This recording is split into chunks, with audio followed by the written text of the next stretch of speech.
All right.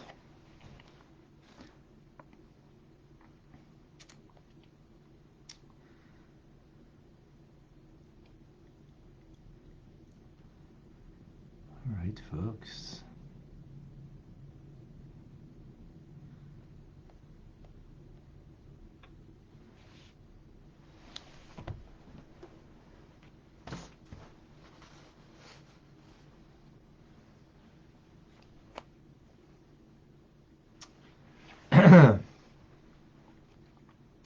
Welcome to Tanya Today. And we welcome Michael, Germany. Good afternoon. Erica is in Norway. John in North Carolina on this side of the ocean. So is Elise. She's also here. Watching live from West Virginia. Carlos in Costa Rica, shalom. Tim in Texas, welcome. Boker Tov, TJ, where it's late at night in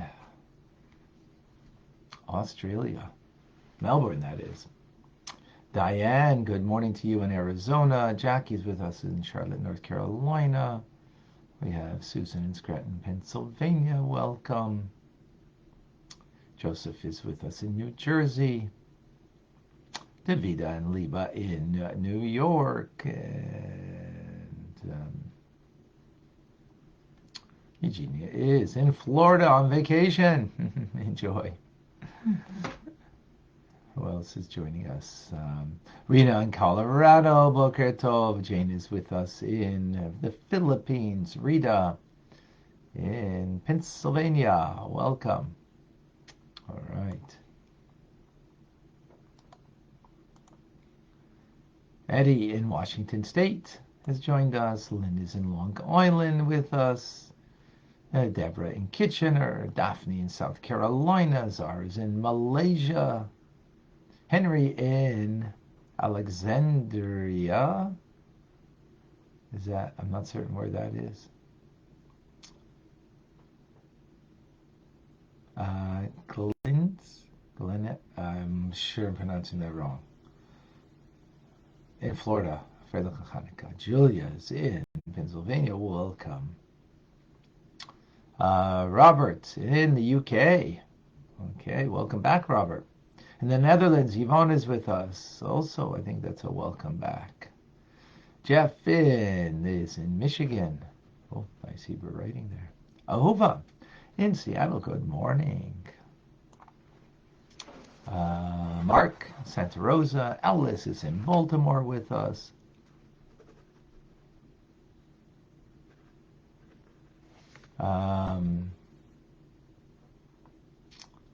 Louisiana. Okay, that's where. Okay. Leah in Florida has joined us. And, okay, beautiful. We've got Batya and Vilma, Michael, Zalin, David, Celeste, Rick, Kayla May. Oh, and Clubhouse, and we've got with us Rachel in South Carolina. We have Akoy in Peru. And Bouge. Some others I can't make out. Okay, welcome. All right, folks. We conclude the third chapter today. The third chapter in one word is Esser, 10, speaking about the quality of the soul. Chapter 2 spoke about where the core essence, where the essence of the soul comes from, a part of God. What is its makeup? Well, since it's part of God, so then it's God like God. God has 10 divine attributes, so we have 10 powers of the soul. 3 intellectual, 7 emotional. 3 intellectual, Chabad, as we explained at length yesterday. The seminal seed of Chokhmah, the power of what? The ingenuity. And you bring it into Bina with the breadth, length, and depth of the idea of fully developed, like the seed is developed into the full tree. And that becomes a mother to feed, to nourish, to give birth, actually. First to give birth. to give birth to emotions. So now we're going to explain that a little more. Let's understand how that works. Giving birth from intelligence to emotions. Now recall that we are speaking here in the godly soul specifically, right? This is the way the godly soul works. The godly soul works that when you use the intellect of your rational soul, actually, right? Because you have it. We're not talking about the animal soul over here. We're talking about the godly soul. Godly soul then uses the tool of the rational soul to deeply contemplate and immerse yourself in your relationship to God, God's greatness, and understanding that. Now, there's three basic dimensions on how to think about God. There is how God fills the world, just as the soul fills the body, right? Fills it, meaning the soul fills in the fact that it gives vitality to the eye to see, fingers to work as fingers, the ear to hear, and so on, and others individually. So it's tapered, it's tailor-made for the very specific. So that's how God is found being very immanent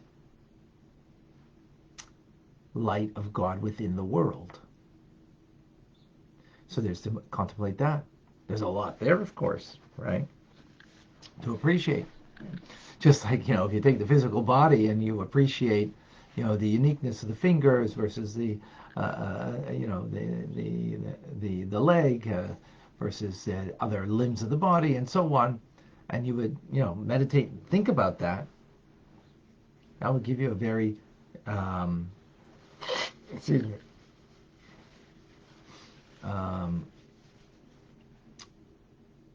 profound connection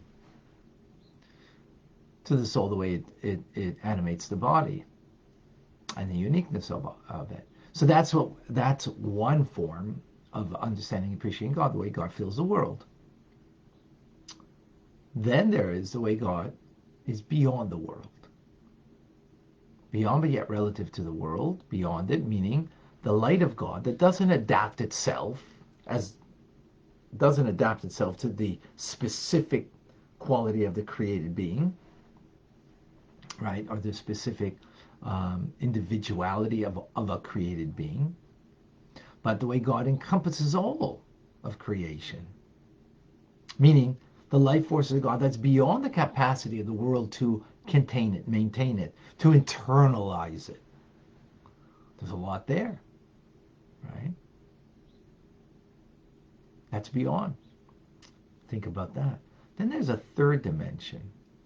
Now, even though we speak about the way God encompasses the world, Saiviv Kol Ma'almin, and Mamali Kol Amin, the way He fills the world, even when you say that God encompasses the world, means that there's a world that He's encompassing. He's beyond it, though, but He's still relative to it. But then there's another dimension of God, that the world doesn't exist. There's nothing before Him. Not encompassing the world. He's beyond the world. In other words, the world is considered as nothing. It's not. Right? As before He created the world, He was the only reality. After He creates the world, He's the only reality. These are all different dimensions of godliness. And that's a lot to think about there. A lifetime of meditation. So, you take one thought there, meditate upon it deeply, right? You immerse yourself in it in a real way.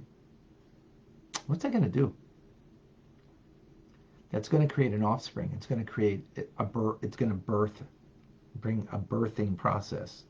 It's going to develop something called an emotion. The first one will be, most likely, awe of the divine majesty.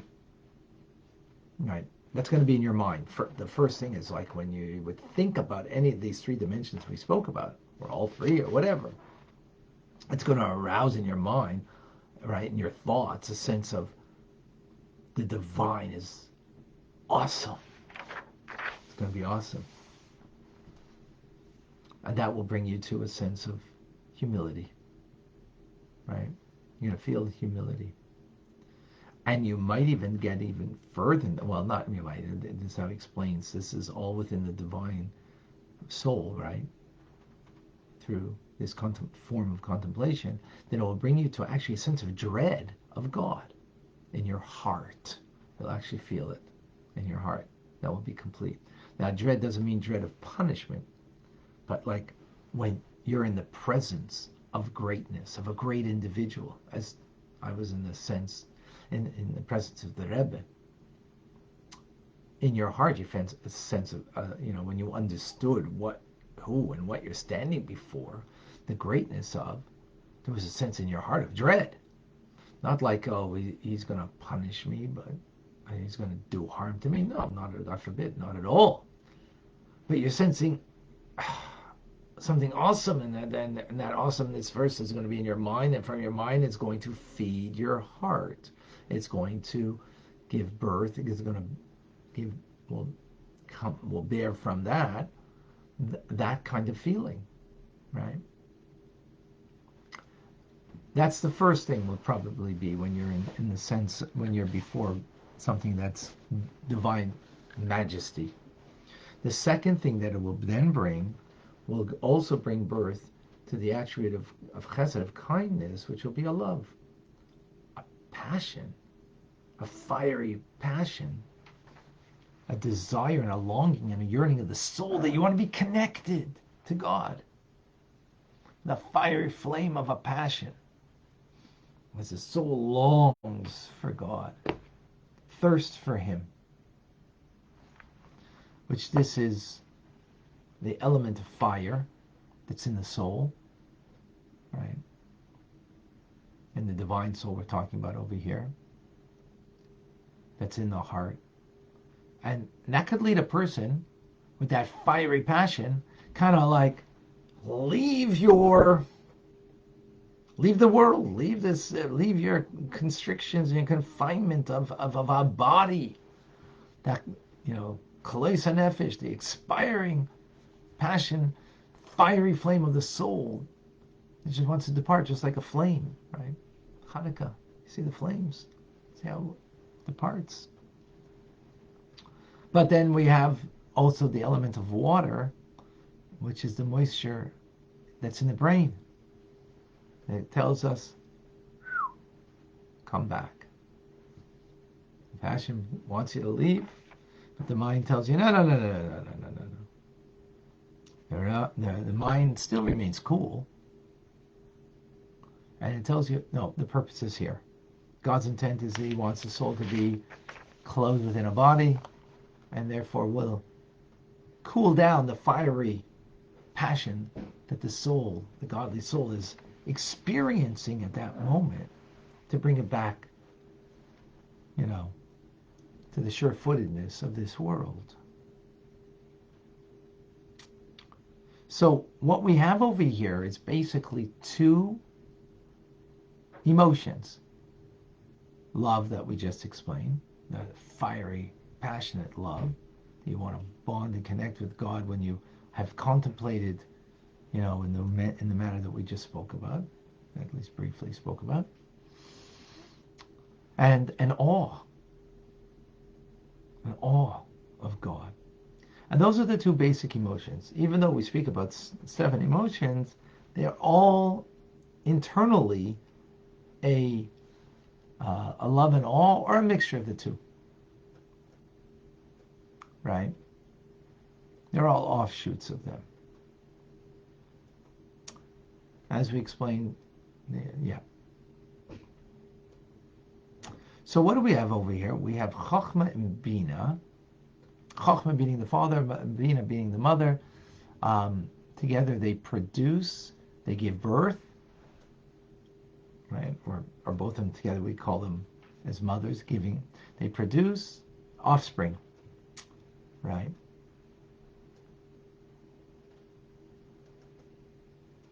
The offspring of an emotion towards God, or both emotions towards God, of love and awe.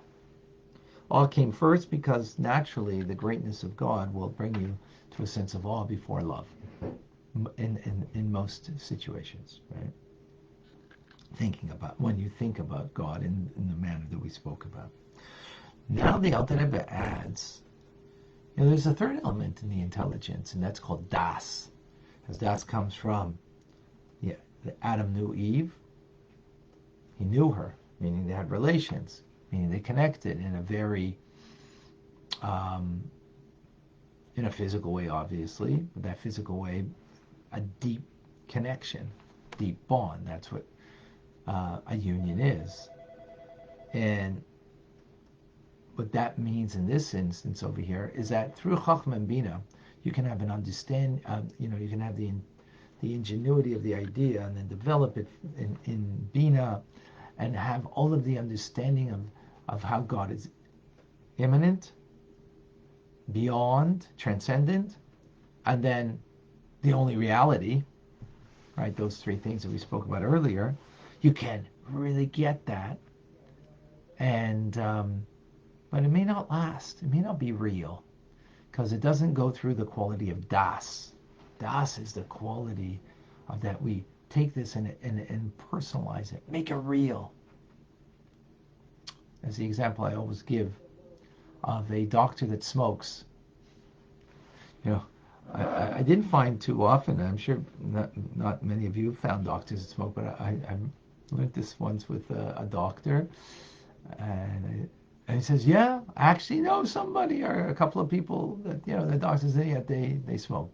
What does it mean? A doctor understands, has the bina more than I do, and the regular individual about the ills of smoking. But yet if the person smokes, what does that mean? They don't know the information. They know the information, but they weren't affected by it. They didn't attach themselves to it. They didn't. It wasn't real to them. That's the quality of das in our minds, right? That it becomes real. It becomes something that will last. So when you really know something, right? You know the truth about your connection to God, and there's moments that we have that such a clarity, such a deep bond and connection, how God is immanent within our world, how he transcends, and how he's the only reality. It's as real, if not more real, than pounding the table, right? Which that's real.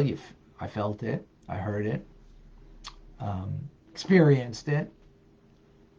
So the godly soul, through this process that we just explained, can have that also so real. Now, of course, that's, a lot of work over there to make that happen. And that's the conclusion of chapter 3.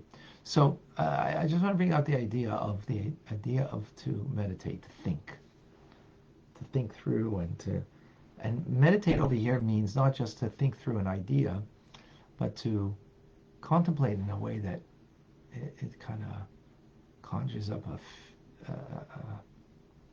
feeling, a sensibility, or a guttural, sense of being connected.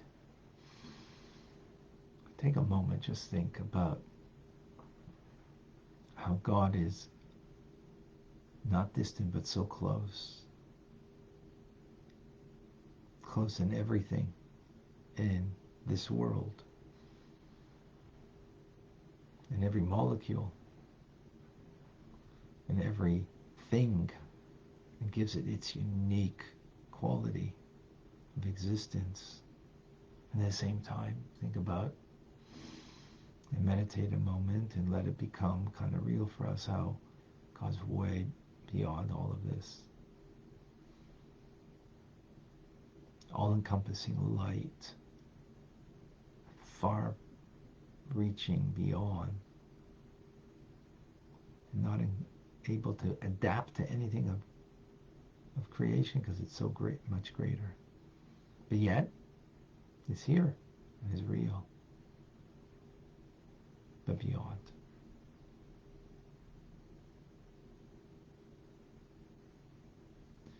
and think about the third dimension, that there's only the reality of God. That all of this, me and everything, is of naught. Because we're only a part of the divine, not something outside.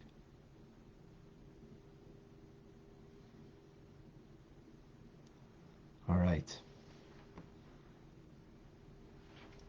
Hopefully that gave us a little sense of what we can do to bring some, at least in the mind, and then ultimately from the mind to the heart is what we spoke about. We're going to speak more about that as we go along, but stay tuned. All right, any questions, any comments? Alan, I'm going to be there with you in a moment.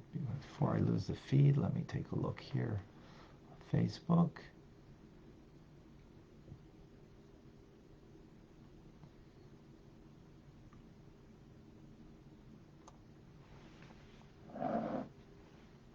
Okay, I don't see any questions so far. Alan? Alan, please share with us.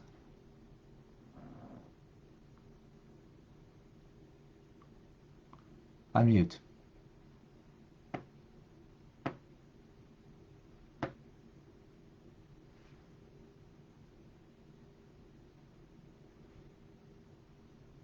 Alan, want to unmute yourself? Oh, I'm sorry. Chag Sameach, if I forgot. I Chag always forget Sameach. to unmute. So in this section, we were continuing talking about the three mothers again. Yeah. And the three mothers and the seven doubles, it seems to kind of resonate with, the Alter Rebbe was a master Kabbalist, and all this, I'm sure, is drawn from Sefer Yetzirah, which also mentions the three mothers and the seven doubles. Absolutely. But in terms of the three mothers, also, I'm thinking that we're moving into the third night of Hanukkah, also. So in a certain sense, there's an added kind of contemplation of what we're talking about, of the Aish and the Mayim, the fire, right. Water, and the bringing together of both in God. Yep. So yeah, that's, I guess, it's not a question I had, but just a thought of the fact that, this whole learning had to do with talking about these three parts of it. Three, exactly. And and taking a look at the candles or the cruces of oil, right. We have an added possibility of concentrating on such a thing. So, the Chabad custom is that we spend a half an hour by the candles, and, and as the previous Rebbe said, that the candles tell us a story. So there's a lot of things when you look at the candle. Thank you, Alan, for bringing this up. A lot of things that when you look at the candles, they can tell you. First of all, that the flame is flickering upwards and sort of out of itself, which is the idea of a love that brings you to, kalis nefesh, expiring of the soul. Like in other words, it's so powerful, it's so strong, the feeling that therefore you need the coolness of the mind to kind of bring you back. The famous story with the Alter Rebbe when he first came to the Mizitcher Magid, he was in his early 20s, and he was studying with his son, the Magid's son, Avram. He was called Avram the Malach, Avram the angel. He was kind of more heavenly than he was earthly. And they were once studying so profoundly that their soul was ready to leave, that they both took a bagel, put butter on it, and made the appropriate blessings, whatnot, and they ate it, and that revived them, brought them back down to earth, because otherwise the experience was just too powerful, and for them to maintain a soul within a body, so they needed to do something in a physical sense of, reviving themselves to bring themselves, to the sure-footedness of reality down here. Um, so that's the idea of the flame, that it flickers out of itself. But also when you look at a flame, you see that there's different colors in the flame. Because when it comes to the love and the love of God, there's different elements of fire, different kinds of love um, that are represented in the fire. So there's the flame that is, kolis nefesh, going out of itself. There's the fire that is all consumed with this warmth that brings to a longing and a thirst to connect. Just the different elements. So very interesting. When you're going to look at your menorah tonight. So Rachel is asking, Hashem is everywhere. What is the most important way for us to stay closely connected to Him? Well, the most important way is through Torah and mitzvahs, of course. It's the only actual way. It's through Torah and mitzvahs. I don't know if Rachel, are you talking about what's the most important way in the contemplation or the meditation? Which aspect? God being immanent, transcendent, and beyond that? I don't know if that's what you mean to ask, or are you just asking in general? So in general, of course, Torah mitzvahs is the path of how we're going to maintain, keep the connection, and keep it alive, and keep it. You can only be connected to God on His terms, and He gave the terms. He gave the 613 commandments and rabbinic law and whatnot. Following the Jewish path. That is the way. Just imagine, I can't come up to someone and say to them, I want to have a relationship with you, and I'm going to dictate the terms on how I want that relationship. Say that to your professor in school. Say that to, the CEO of a big corporation. Whoever. How are they going to take that? I'm going to dictate the terms. I'm not interested in a relationship with you. Now, if that person comes to you and says, I'm interested in a relationship with you, and I'm going to dictate the terms, so you could say yes or no. Well, that's what God did. He came to us, and He dictated the terms, came to Mount Sinai, came to the Jewish people and said, here, these are the terms. So we said, okay, we're going to do, and we're going to listen. So that's where we are. So I hope that answers your question, Rachel. When someone does an action of celebrating holy times as Hanukkah, Shabbos, Sukkot, but as soon as the blessings are finished, they go back to their very damaging behavior. How do we help them? That's a TRC question. We'll deal with that, Rachel, and TRC. Okay, since you're part of it. Yeah, there's going to be TRC tomorrow night. Tonight, 6:30, there'll be the Torah studies of the Hanukkah. Come and join us. Hanukkah Fabringen, Hanukkah class. Tonight, 6:30.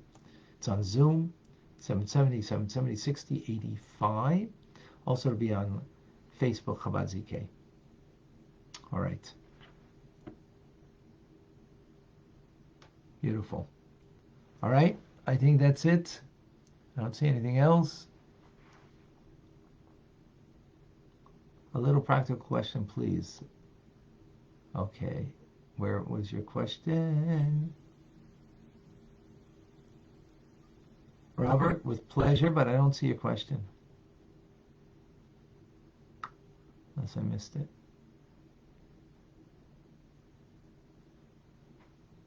A little practical question, please. What do you mean, Robert? Not clear. All right, we're going to continue. We are going to continue tomorrow.